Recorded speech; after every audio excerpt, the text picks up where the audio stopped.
The radio crackled as our land cruiser bounced along the fire trail. Dawn was barely breaking through the canopy of mountain ash and blackwood. "All units, this is base." The dispatcher's voice cut through the static. "Temperature dropped to -4 overnight." I adjusted my headset and glanced at Dave in the driver's seat. "We're looking at hypothermia risk increasing by the hour." Both of us were thinking the same thing. 12-year-old Luke Morrison had now been missing on Mount Disappointment for 16 hours. These weren't conditions any kid should face alone. Dave killed the engine at the trailhead. We stepped into air so cold it burned our lungs. Frost crunched beneath our boots as we shouldered our packs. The weight of emergency medical supplies and thermal blankets pressed familiar against my shoulders. I'd been with the state emergency service for 8 years. Mount Disappointment had claimed its share of victims over that time. The mountain earned its name honestly. Its maze of ridges, sudden drop-offs and thick scrub had a way of turning simple day hikes into nightmares. "Christ, it's bitter," Dave muttered. His breath formed white clouds as he checked his GPS unit. "Kid's been out here all night in this." I pulled my beanie down and studied the topographic map one more time. I knew these ranges well enough to navigate them in my sleep. The search coordinator's briefing had been thorough but grim. Luke Morrison, visiting from Melbourne with his family, had wandered away from their campsite at King Lake West around 4 yesterday afternoon. His parents thought he'd gone to the toilet block. When he didn't return after 20 minutes, they'd found his footprints leading toward the park boundary. By the time they'd raised the alarm and we'd mobilized, darkness had fallen, the temperature had plummeted, the boy had no survival gear, no food. Just the clothes on his back, jeans, sneakers, and a light jacket that might keep you comfortable around a campfire. It wouldn't do much against a night when the mountain turned savage. Park rangers had found his initial trail, heading northeast, toward the summit ridge. They'd lost it in the rocky terrain above the tree line. That was over 12 hours ago. Our search coordinator, Janet, emerged from the command vehicle that had been set up in the car park. Her face was drawn with exhaustion and worry. She'd been coordinating rescues in these mountains for 15 years. She'd seen enough close calls to know what we were up against. "Right, listen up," she called. She gathered the dozen searchers who'd responded to the dawn call-out. The group included SES volunteers, park rangers, and 2 members of the local CFA, who knew the area's fire trails better than anyone. "We've got police air wing coming in once the sun's properly up." Janet's voice carried the weight of long experience. "But this fog isn't helping." She gestured toward the thick mist clinging to the mountainside. "Weather Bureau says we might get snow flurries by late afternoon." Her expression grew more serious. "Time's critical." She spread the map across the bonnet of her vehicle. Our headlamps illuminated the contour lines and fire trails marked in orange highlighter. Luke's parents describe him as adventurous, loves climbing trees, always exploring. Janet traced potential routes with her finger. "Father says he's got a good sense of direction but might not understand how easy it is to get turned around up here." She tapped the map where the boy's trail had last been spotted. "The initial tracking puts him moving northeast from the campground, but we lost the trail at Rocky Creek." Janet divided us into 3 teams. Dave and I were assigned to work the eastern face. A series of steep gullies and granite outcrops provided potential shelter there. But they also presented serious fall risks. It was challenging terrain, the kind of country where you could walk within 50 meters of someone and never see them. "Remember, this kid's been out here for 16 hours in sub-zero temperatures," Janet continued. Her voice carried the weight of too many failed searches. "Hypothermia affects judgment, so even if he could hear us yesterday evening, he might not be responsive now." She looked each team leader in the eye. "Check every overhang, every fallen log, anywhere a frightened kid might think offers protection." As the teams dispersed into the gray pre-dawn light, I felt that familiar knot in my stomach. The mountain was unforgiving. We were racing against both time and weather. Luke Morrison was out there somewhere. Every hour that passed reduced his chances of survival. The fog clung to the mountainside like a wet blanket. Visibility was barely 20 meters, as Dave and I made our way up the marked trail toward Rocky Creek. The silence was absolute, except for the crunch of frost beneath our boots. Distant voices of other search teams calling Luke's name drifted through the mist. We paused every few hundred meters to listen. We hoped for a response that never came. Rocky Creek marked the boundary between the maintained park trails and the wild country beyond. The water ran clear and fast, swollen by recent rains. The banks showed clear signs of the initial tracking effort. Orange flagging tape marked where the police tracker had lost Luke's trail the evening before. Dave knelt beside the creek, studying the muddy bank with his flashlight. The beam cut through the pre-dawn gloom. "Ground's too churned up from yesterday to pick up anything fresh," he said, straightening. His joints cracked in the cold. "Could have crossed anywhere along here." I pulled out my radio and checked in with the other teams. Static crackled before the responses came through. "No contact so far." The helicopter crew reported they were grounded until the fog lifted, maybe another hour. Park rangers working the western face had found no sign. We crossed the creek on a fallen log. The bark was slippery with frost and morning dew. We began working our way up the steep slope beyond. The scrub was thick here, tea tree and bracken fern that grabbed at our legs. It limited visibility even further. It was exactly the kind of terrain where a scared kid might push deeper, thinking he was heading toward help, but actually getting more lost with every step. The temperature was beginning to climb slightly as the sun gained strength, but frost still glittered on every surface, like scattered diamonds.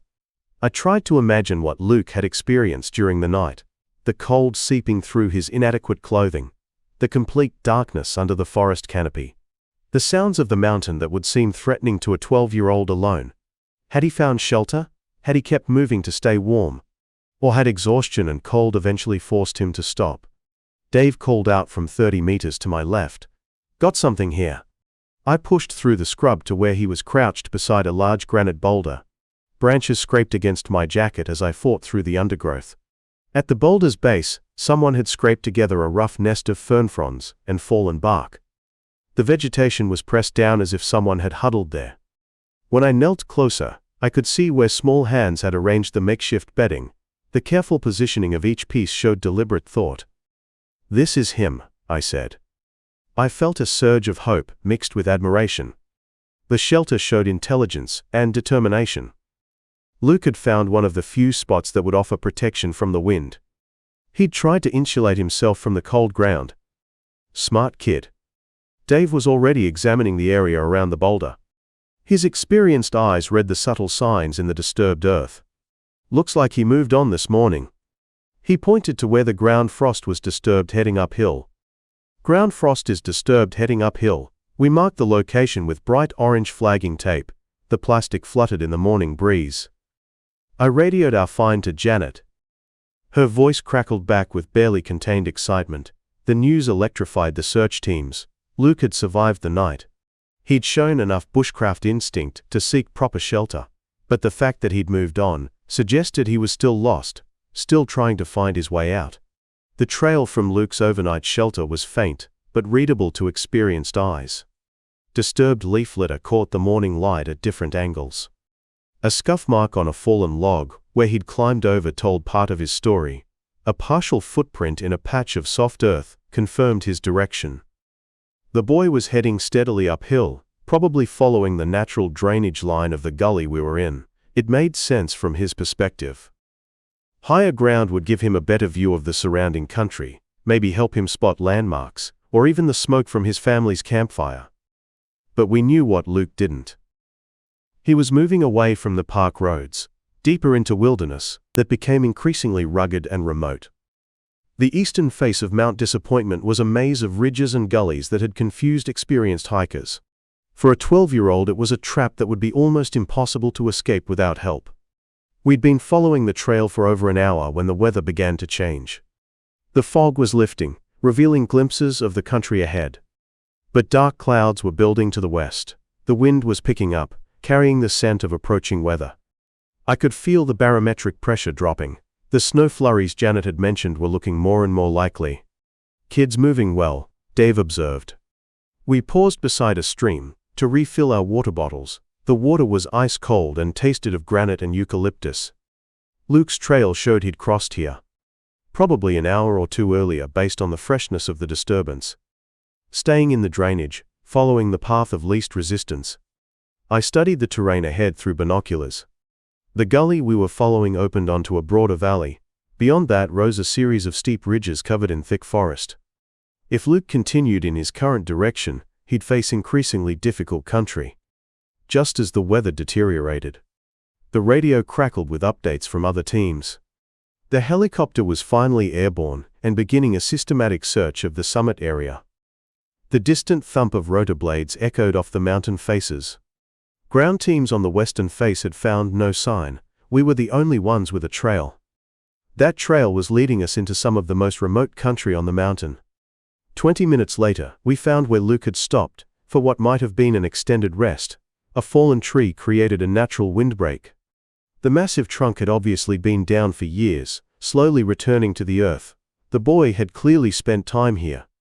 There were signs he'd gathered rocks, possibly trying to create some kind of signal. The stones were arranged in what might have been an arrow or letter. The ground showed he'd moved around quite a bit. Most telling were the marks in the dirt that looked like he'd been drawing or writing. Dave knelt beside the marks, trying to interpret them. His weathered fingers traced the faint lines in the earth. Looks like he was trying to work out directions. He pointed to scratches in the dirt. See these lines? Could be drawing a map, trying to remember which way he came. The thought of Luke, cold, probably hungry, certainly frightened, sitting here trying to navigate his way home hit me harder than I'd expected. This wasn't just survival.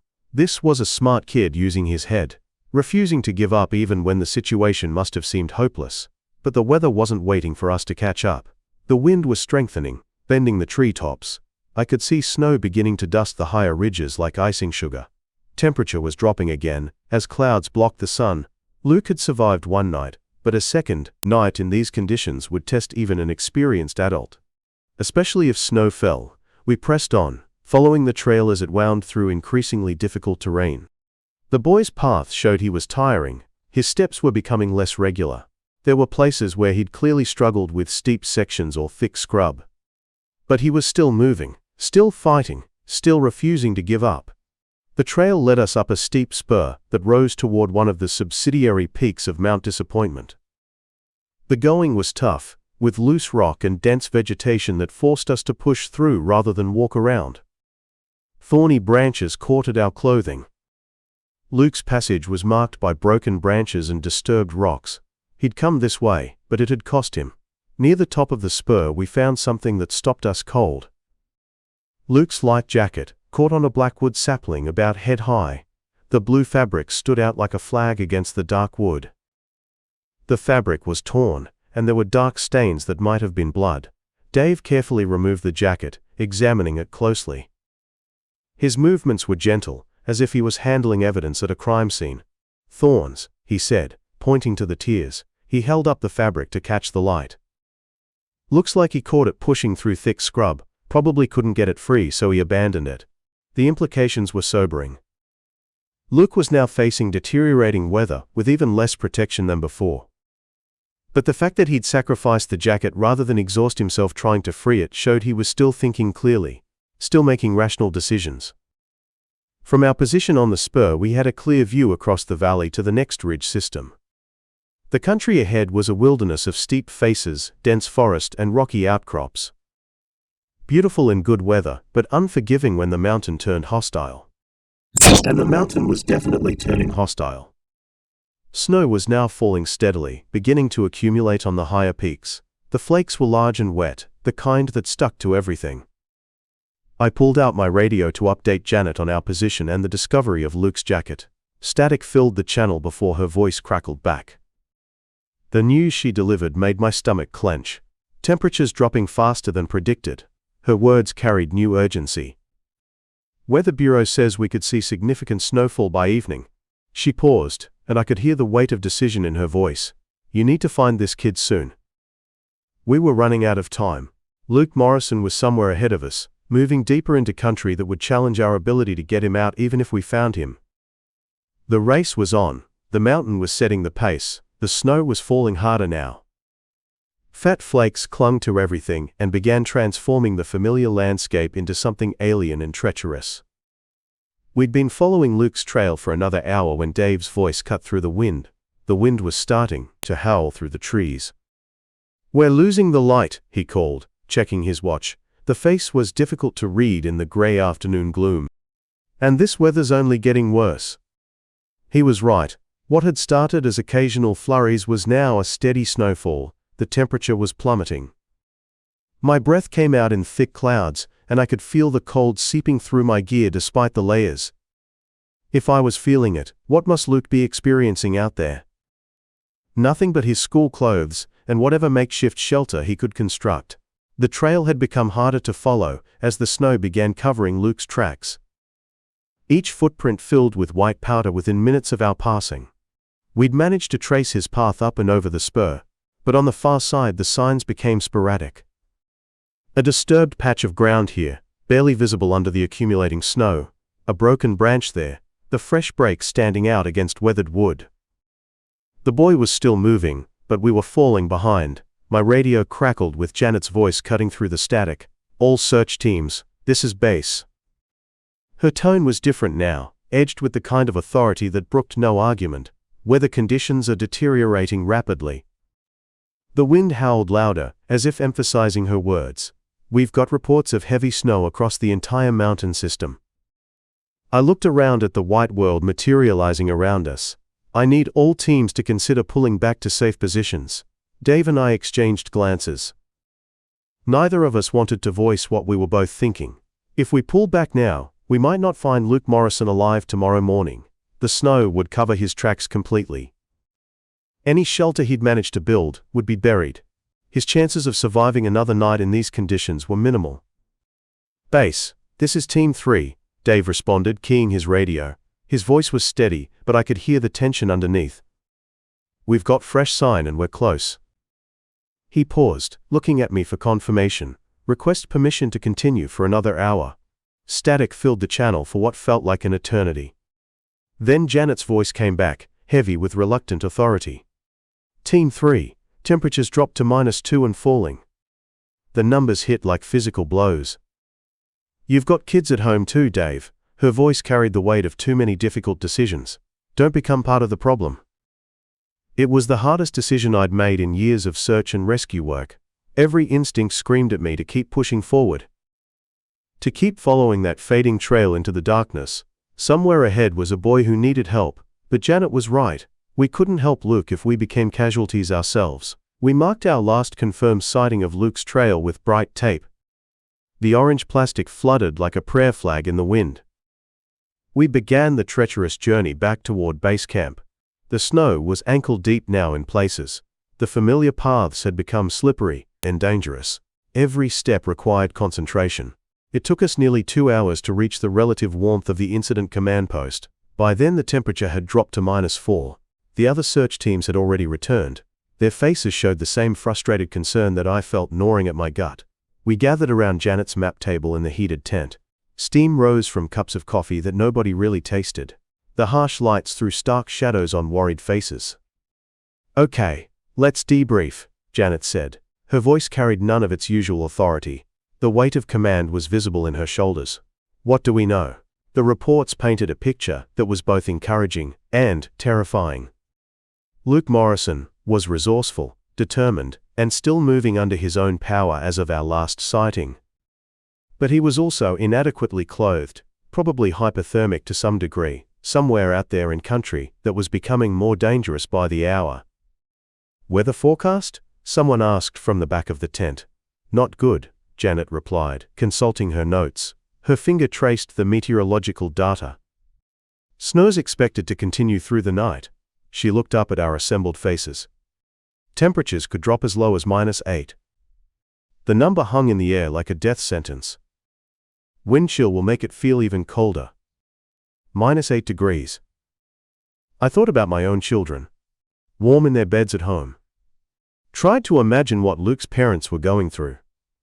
Tried not to imagine what Luke himself was experiencing. "First light, we go again," Janet announced. Her voice regained some of its usual strength. "But, I need volunteers only." She looked each of us in the eye. "This is beyond what we can ask anyone to do." Every hand in the tent went up. Without hesitation, without discussion. We tried to sleep in the heated tent Janet had set up for the overnight searchers. But the wind howling through the trees made rest nearly impossible. The steady percussion of snow on the tent fabric sounded like drumbeats. I lay in my sleeping bag, staring at the tent ceiling, wondering if Luke Morrison was still alive out there. Wondering if we'd find him in time. or if we'd find him at all. Dawn came gray and bitter. The world had been transformed into a landscape of white silence. The silence was broken only by the crunch of our boots through snow that was now knee-deep in places. The temperature had indeed dropped to -8. Even with proper cold weather gear, the search teams moved slowly and carefully. The terrain had become genuinely dangerous. I'd volunteered to return to our last known position from the previous evening, hoping to pick up Luke's trail again. The tape we'd left to mark the spot was barely visible, nearly buried under fresh snow. But it gave me a reference point to work from. The challenge was reading sign in snow.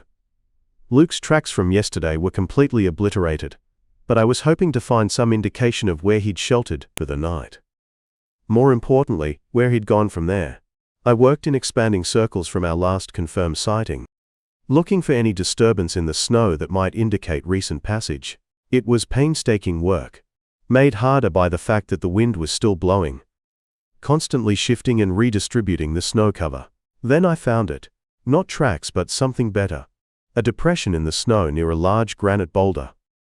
As if someone had been digging or clearing the ground, I approached carefully, not wanting to disturb any evidence. My heart leaped when I saw what Luke had done.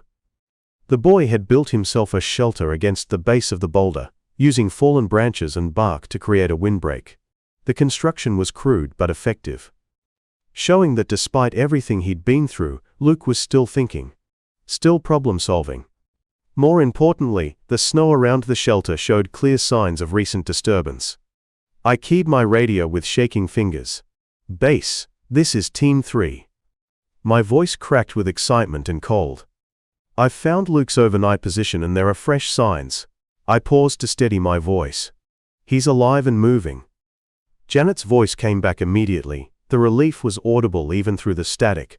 "Outstanding. Can you determine direction of travel?" That took another 20 minutes of careful searching, but eventually I found what I was looking for.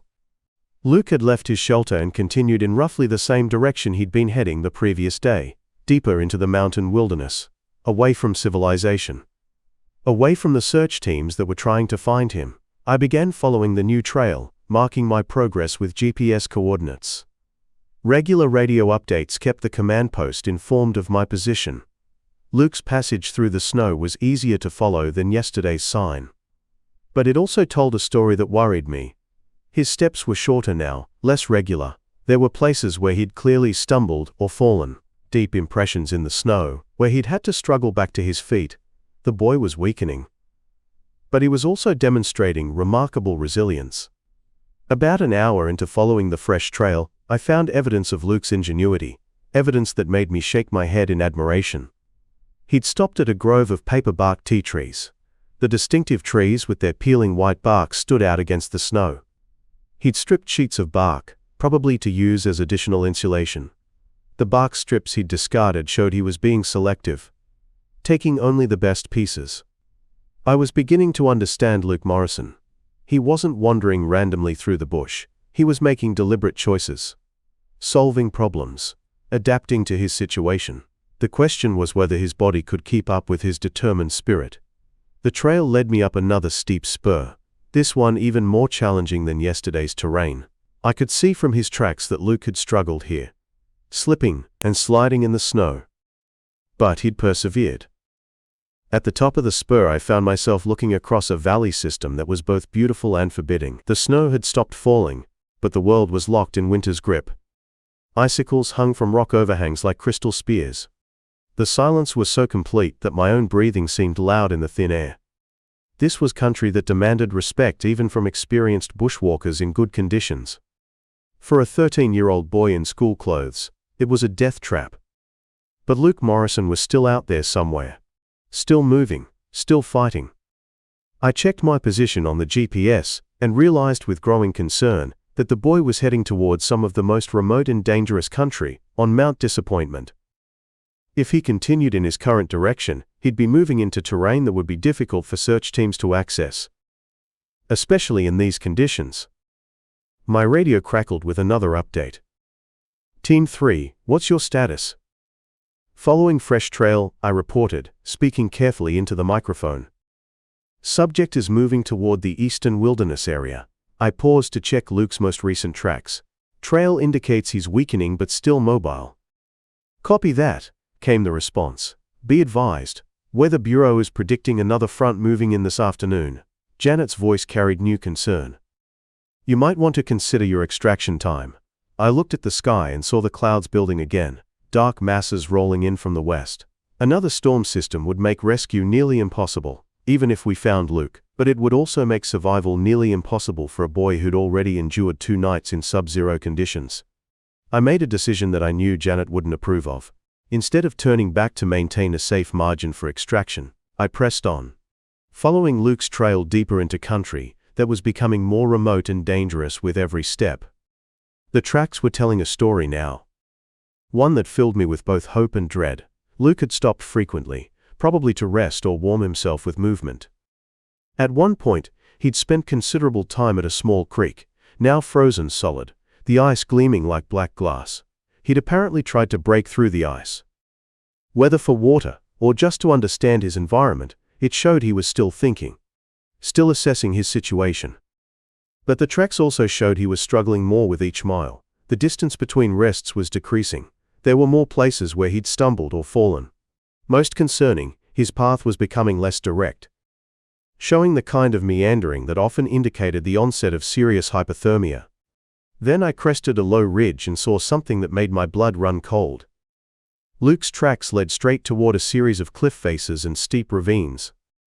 They formed the headwaters of a major creek system. It was spectacular country, but utterly unforgiving. One wrong step, one moment of confusion or weakness, and the mountain would claim another victim. I increased my pace, following the tracks as they wound through increasingly treacherous terrain. Luke had been moving more slowly here. I could tell from the depth and spacing of his footprints in the snow, but he'd also been moving more carefully. Despite his weakening condition, some part of his mind was still functioning, still keeping him alive. The trail led me along the edge of a significant drop-off, where Luke had apparently stopped for some time. I could see from the disturbed snow that he'd been exploring the area, possibly looking for a way down into the valley below. What caught my attention was a series of marks in the snow that looked deliberate, almost like he'd been digging. I followed the marks and found Luke's second shelter. This one was more sophisticated than the first, showing that despite his deteriorating physical condition, Luke was learning, adapting, getting better at the business of staying alive. He'd found a natural windbreak formed by several large rocks. He'd used branches and bark to create an enclosed space. More impressively, he'd gathered a substantial pile of dry wood.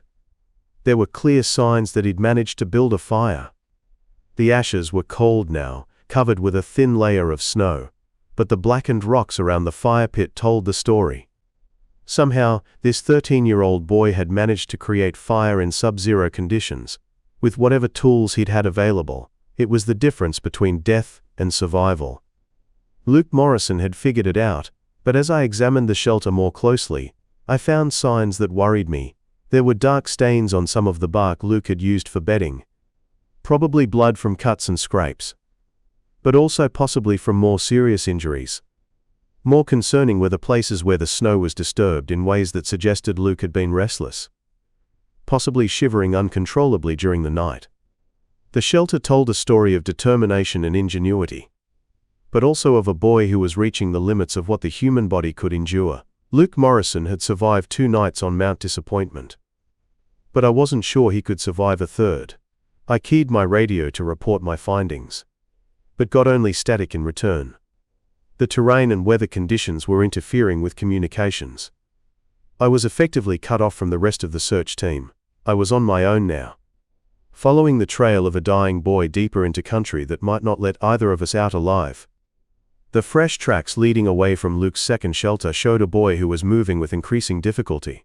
His steps were uneven now. There were several places where he'd fallen and had to struggle back to his feet.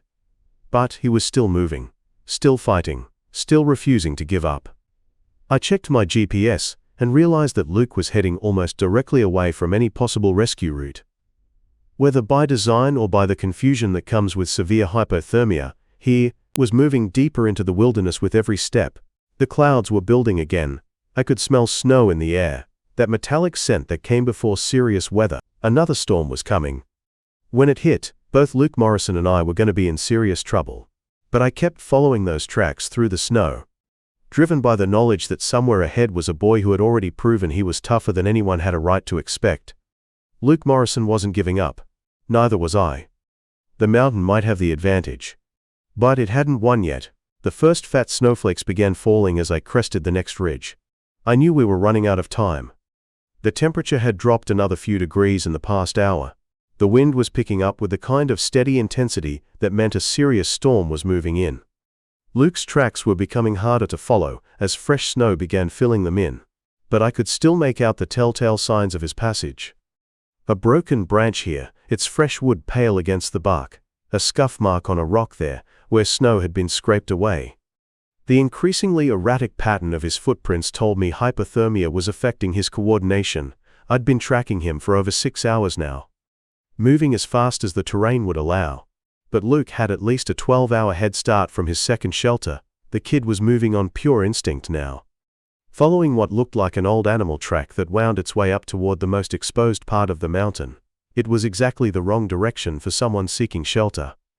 But it made sense if you understood how hypothermia affected judgment. The confused mind often made decisions that seemed logical but were actually deadly. My own body was starting to feel the effects of the prolonged exposure. My fingers were numb inside my gloves. I had to stop every few minutes to flex them back to life. The pack on my shoulders felt heavier with each step, loaded as it was with emergency medical supplies and survival gear, but I couldn't afford to lighten the load. If I found Luke alive, I was going to need every piece of equipment I was carrying. The animal track Luke had been following suddenly veered sharply upward, clinging to the side of a steep granite face that offered no protection from the wind. Fresh snow was accumulating rapidly now. I had to use my hands to brush it away from the rock surface to find his route. What I discovered made my heart sink. There were smears of blood on the granite, dark stains that stood out against the gray stone. Luke had fallen here, probably more than once, but had somehow managed to keep climbing. I followed the blood trail up the rock face, my boots slipping on the snow-covered stone. The wind was howling now, driving the snow horizontally across the mountain, reducing visibility to just a few yards. This was turning into a full blizzard, the kind of storm that could kill even experienced bushmen who were properly equipped. For a 13-year-old boy who'd already spent 2 nights in sub-zero conditions, it was going to be a death sentence. But then I saw it. A dark shape huddled against a boulder about 50 yards ahead, barely visible through the driving snow. It was too small to be an adult, too motionless to be anything but human. My pulse hammered as I fought my way through the deepening snow, toward what I prayed was Luke Morrison, and not just my imagination playing tricks in the storm. The shape didn't move as I approached. For a terrible moment I thought I was too late, but as I got closer I could see it was definitely a person. A boy, curled into a tight ball between 2 large rocks that formed a crude windbreak. He'd managed to pile some branches and bark around himself, creating a pathetic but ingenious shelter that might have saved his life. Might have, but probably hadn't. "Luke!" I shouted over the wind as I dropped my pack. I scrambled the last few yards to his position. Luke Morrison. The bundle of rags and branches stirred slightly. I heard the faintest sound. Maybe a groan. Maybe just the wind. But it was enough to tell me he was still alive. At least for now. I pulled away some of the debris he'd used for cover. Got my first look at the boy who'd survived 3 nights alone on Mount Disappointment. Luke Morrison was in bad shape. Worse than I'd feared. His lips were blue-black, the color of deep frostbite. His face was white as the snow around him. His breathing was so shallow, I had to put my ear close to his mouth to confirm he was still getting air. When I pulled off my glove and pressed my fingers against his neck, his pulse was weak and irregular. Classic signs of severe hypothermia. His core body temperature had dropped to the point where his organs were starting to shut down. But he was conscious, barely. His eyes fluttered open when I touched his face. He tried to focus on me through what must have been a fog of confusion and cold. His lips moved but no sound came out except for a whisper. That might have been help, or might have been nothing at all. "It's okay, Luke," I said, leaning close so he could hear me over the storm. "I'm here to get you out." I tried to make my voice sound confident. "You're going to be all right." I wasn't sure that was true, but it was what he needed to hear. The real question was whether I could get him warm enough to survive the trip down the mountain. Whether I could even find a route down in these conditions. The storm was getting worse by the minute. We were on one of the most exposed parts of the mountain, with no shelter except what Luke had managed to cobble together. Working quickly, I pulled the emergency bivy sack from my pack. The silver material crinkled in the wind as I began wrapping it around Luke's motionless form. The reflective surface would help retain what little body heat he had left, but what he really needed was active warming. Hot drinks, dry clothes, and medical attention that I couldn't provide up here. I activated 2 chemical heat packs, feeling them begin to warm in my hands. I tucked them against his core, then pulled my own jacket off, wrapped it around him as well. The wind cut through my shirt like a knife. But I ignored it. Luke's need was greater than mine. I still had enough body heat to keep functioning for a while longer. What worried me more was the fact that he wasn't shivering. When hypothermia victims stopped shivering, it meant their bodies were shutting down. We were in the final stages now. Either I got him warm and got him down the mountain in the next hour, or Luke Morrison was going to die on this ridge. I tried my radio again, knowing it was probably useless, but hoping the storm might have shifted enough to allow a signal through. Nothing but static. We were completely on our own. No hope of helicopter evacuation in these conditions. No way to call for backup. It was just me, a dying boy, and a mountain that was doing its best to kill us both. Luke stirred again as the heat packs began to work. This time, his eyes stayed open long enough to focus on my face. His lips moved, and I leaned close to hear what he was trying to say. "Cold," he whispered. The word was barely audible over the wind. "So cold." "I know," I said, trying to project calm confidence. "But you're tough, Luke." I adjusted the bivy sack around him. "You've made it 3 nights up here on your own." I looked into his eyes, willing him to understand. "That's incredible." I meant every word. Most adults wouldn't have lasted 1 night in these conditions. He nodded slightly, and I took that as a good sign. If he could understand me and respond, his brain was still functioning despite the hypothermia. That gave us a chance. Albeit a slim one. I pulled out my GPS to check our position, felt my heart sink when I saw the numbers. We were at least 4 miles from the nearest road, most of it down steep terrain that would be treacherous, even in good conditions. In this storm, with an unconscious boy to carry, it was going to be nearly impossible. But nearly impossible was better than certain death, which was what would happen if we stayed up here. I reorganized my pack, ditching everything that wasn't essential. Redistributing the weight to account for Luke's added mass. Then I worked my arms under his wrapped form and lifted him as gently as I could. He was lighter than I'd expected. Probably lost significant weight during his 3 days in the wilderness. But he was still dead weight.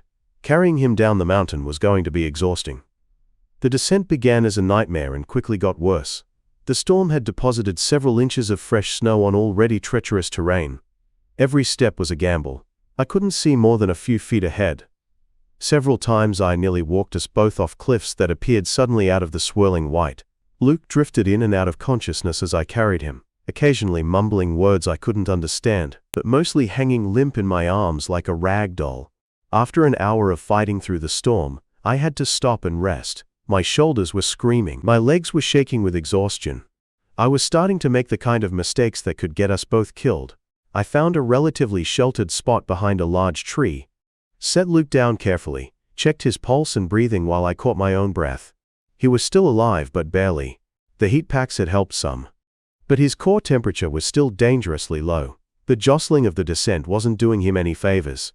I gave him a few sips of warm water from my thermos, most of which dribbled down his chin, then lifted him again and pressed on into the storm. The GPS showed we'd covered less than a mile. At this rate, it would take all night to reach help. Neither of us would survive that long. I needed to find a faster route, even if it meant taking greater risks. The old logging road I'd spotted on the map was still 2 miles away, but if I could reach it, I might be able to signal for help, or at least find better shelter. I changed course, angling down a steeper slope that looked like it might intersect with the road. It was a gamble. If I was wrong about the route, we'd end up even further from safety. But Luke was running out of time. Cautious wasn't going to save him. The slope was treacherous, covered with loose rocks hidden under the snow. Within minutes, I was sliding more than walking. I tried to control the descent. But with Luke in my arms, I couldn't use my hands for balance. Twice I nearly fell. The second time I did go down, rolling sideways and trying to cushion Luke's body with my own, as we slid 20 feet down the icy hillside. When we finally stopped sliding, I was battered and bleeding from several cuts, but Luke was still secure in the bivy sack. More importantly, when I checked my GPS, I realized the fall had actually put us closer to the logging road. Sometimes luck was better than skill. The road, when I finally reached it, was nothing more than a snow-covered track through the forest, but it was flat and relatively easy to follow. More importantly, it led downhill toward the main highway where the search teams were based. I started moving faster, jogging when I could manage it with Luke's weight, walking quickly when the footing was too uncertain for running. My radio crackled to life as we lost altitude. Suddenly, I could hear voices through the static. The search teams were still out there, still looking, despite the storm. I keyed the microphone and tried to call in our position, but got only garbled responses. They could hear me, but the signal wasn't clear enough for reliable communication. Luke stirred in my arms and opened his eyes, looking up at me with something approaching awareness for the first time since I'd found him. His lips moved, and this time, his voice was stronger, though still barely a whisper. "My parents," he said, the words coming out in puffs of white vapor. "Are they okay?" I almost laughed.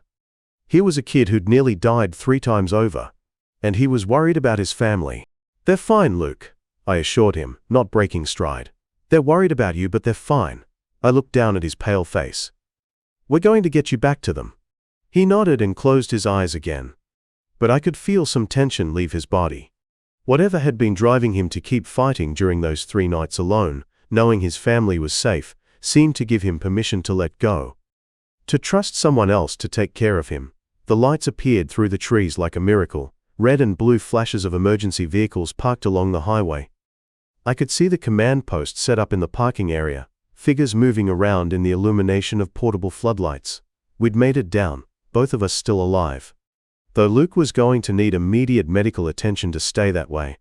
I started shouting as soon as I thought they might hear me. Within seconds there were people running toward us through the snow. Paramedics took Luke from my arms and immediately began working to stabilize him, checking his vital signs and starting the re-warming process that would hopefully bring him back from the edge of death. As they loaded him into the ambulance, Luke's eyes opened one more time and found mine. He tried to smile, though his facial muscles weren't quite working properly yet. He mouthed the words "thank you" before the medics closed the doors. The ambulance rushed him toward the hospital, its siren cutting through the storm. I stood in the snow, watching the red lights disappear into the white night, finally allowing myself to feel the full weight of exhaustion and cold that I'd been ignoring for the past several hours. My radio crackled again, and this time the signal was clear. "Base to all units," came the dispatcher's voice. Relief and joy were audible, even through the static. "Subject has been located and is en route to hospital," the words I'd been hoping to hear for 3 days. "Repeat, Luke Morrison has been found alive." A pause, then the words that made all the cold and exhaustion worthwhile. All search teams returned to base. The cheers that went up from the assembled searchers were audible even over the storm. After 3 days of looking, after fears that we'd be searching for a body instead of a living boy, Luke Morrison was going home.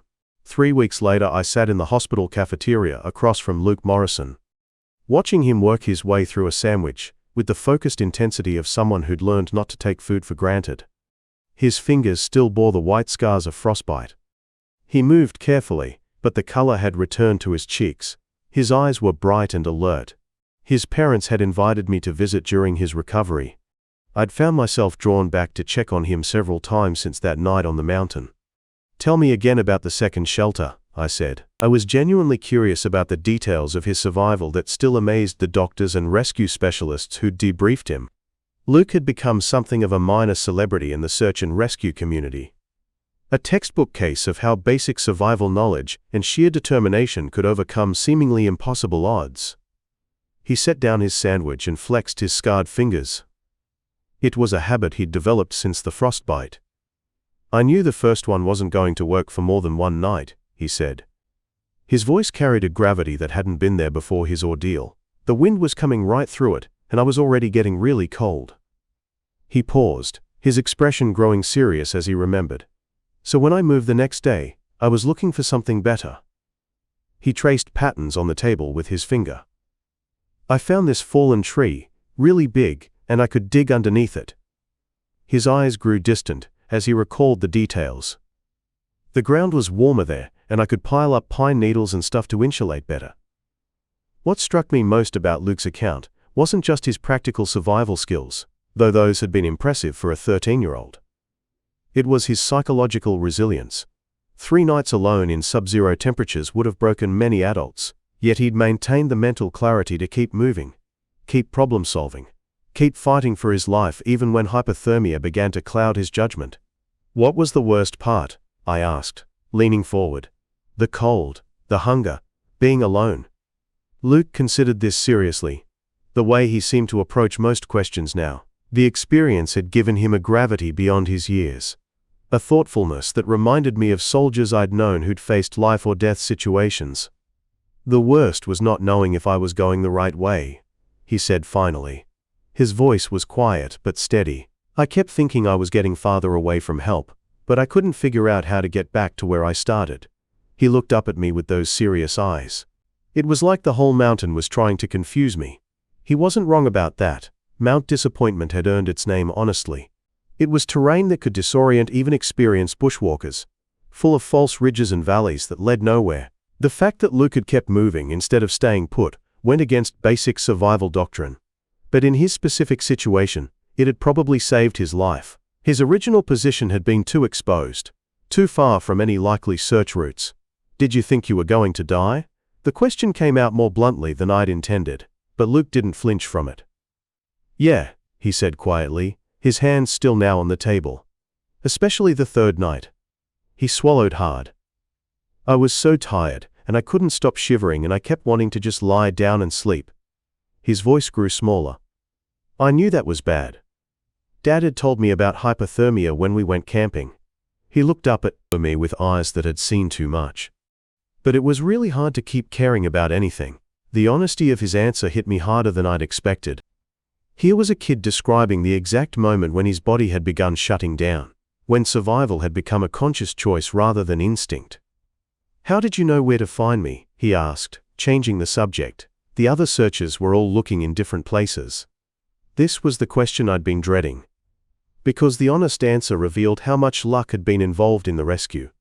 Yes, I'd used my experience to read the signs Luke had left behind, to understand the logic of his movements through the terrain. But the final decision to climb that exposed ridge in deteriorating weather conditions had been as much desperation as deduction. If I'd been wrong, both of us might have died up there. I tried to think like you, I told him, choosing my words carefully. You were smart enough to keep moving when your shelter wasn't working.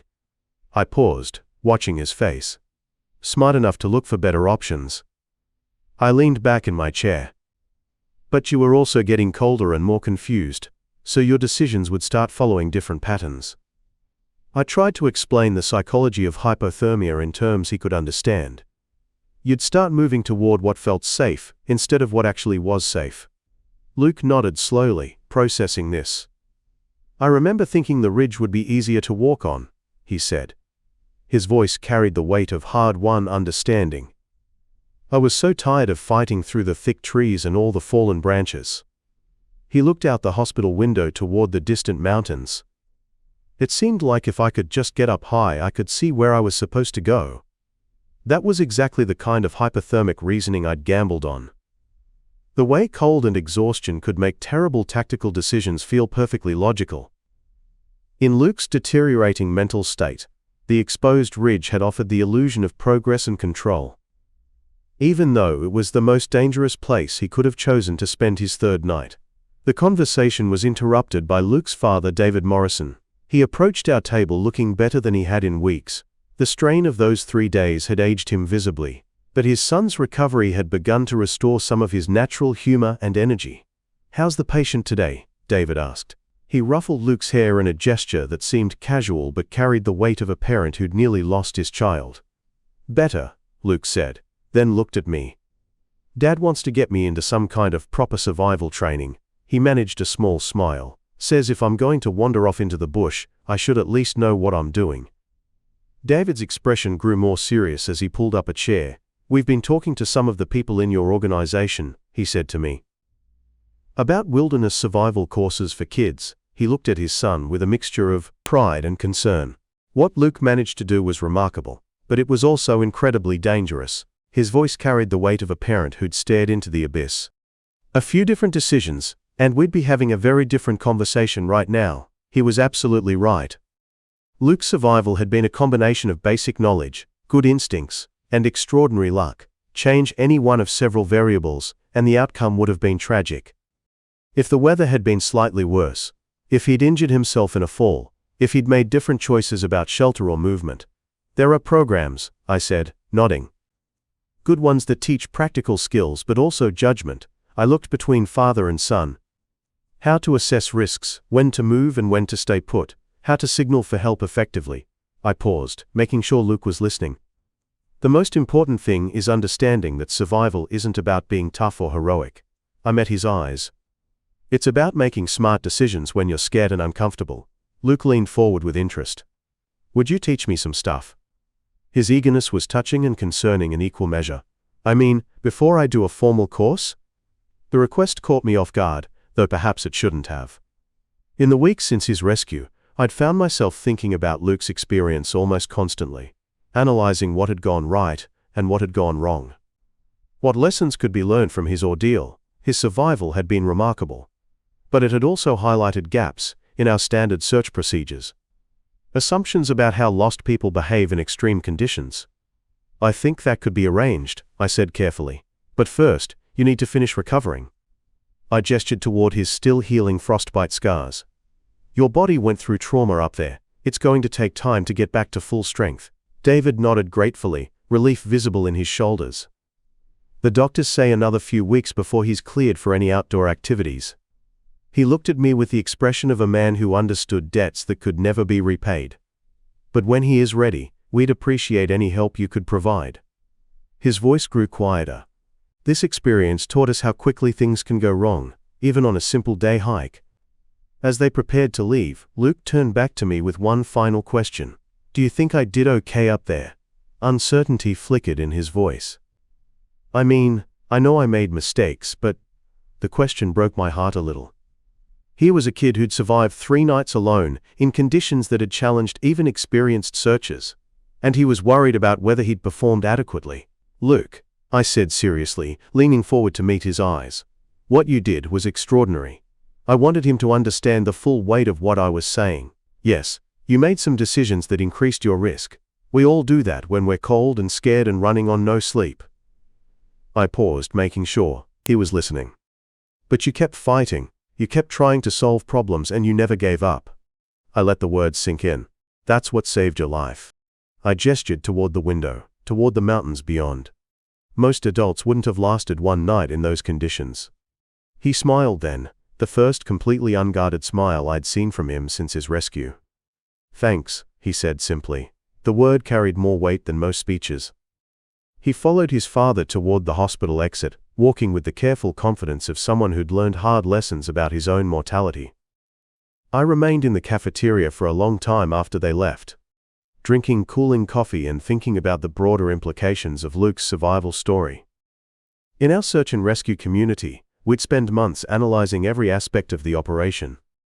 What worked, what didn't, how we could improve our response times and search patterns. But the real lessons went deeper than tactical adjustments. The Australian bush is unforgiving in ways that are hard to explain to people who haven't experienced its extremes. It can shift from beautiful to deadly in minutes. It has claimed the lives of experienced outdoors people who made single small mistakes at the wrong moment. Mount Disappointment in particular embodied this dual nature. Accessible enough to attract day hikers and families, but complex and dangerous enough to trap even seasoned bushwalkers. Luke's survival had required a perfect storm of preparation, instinct, and luck. His father had taught him basic principles of wilderness safety during family camping trips.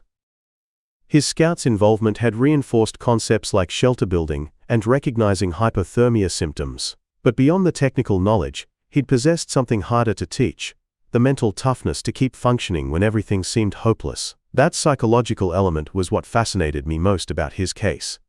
We knew from research that survival in extreme situations often came down to mindset more than skills or equipment. The will to live. The ability to maintain hope and continue problem-solving under severe stress. The refusal to give up even when death seemed inevitable. These psychological factors were often the difference between rescue and recovery operations. In Luke's case, his youth had probably been an advantage in some ways. He'd had fewer preconceptions about what was possible or impossible, fewer mental barriers telling him that his situation was hopeless. Children often possessed a kind of stubborn optimism that could be literally life-saving in survival situations. But I also knew how easily the story could have ended differently. If I hadn't made the decision to check that exposed ridge. If weather conditions had prevented the helicopter evacuation. If Luke had chosen a different direction on any of his 3 days in the bush, any of these variables could have turned his survival story into another tragedy. The experience had changed my own approach to search and rescue work. I found myself paying closer attention to the psychological profiles of missing persons, trying to understand not just where they might go but why they might make seemingly irrational decisions under stress. Luke's case had reminded me that lost people weren't just geographical problems to be solved. They were human beings making human choices under inhuman pressure. As I finally left the hospital and walked out into the Melbourne afternoon, I felt the familiar weight of responsibility that came with this work. Every call brought the possibility of another Luke Morrison, another chance to bring someone home alive from the unforgiving wilderness. But it also brought the possibility of failure, of arriving too late or making the wrong decisions at crucial moments. The bush would continue to claim victims, as it always had. People would continue to underestimate its dangers, to make small mistakes that cascaded into life-threatening situations. But occasionally, very occasionally, everything would align perfectly. Preparation, determination, skill and luck, combining to produce a miracle of survival. Luke Morrison had been one of those miracles. 3 nights on Mount Disappointment had nearly killed him. But they'd also revealed something remarkable about human resilience and the will to survive. His story would become part of our training protocols. A reminder of both the fragility and the extraordinary toughness of the human spirit when pushed to its absolute limits. The mountain had tested him and found him worthy. Now it was up to the rest of us to learn from his experience, to be ready for the next time someone needed bringing home from the cold. If you've ever been lost in the bush, you know that feeling when the familiar becomes foreign. Hit like and subscribe. More stories from the outback are coming.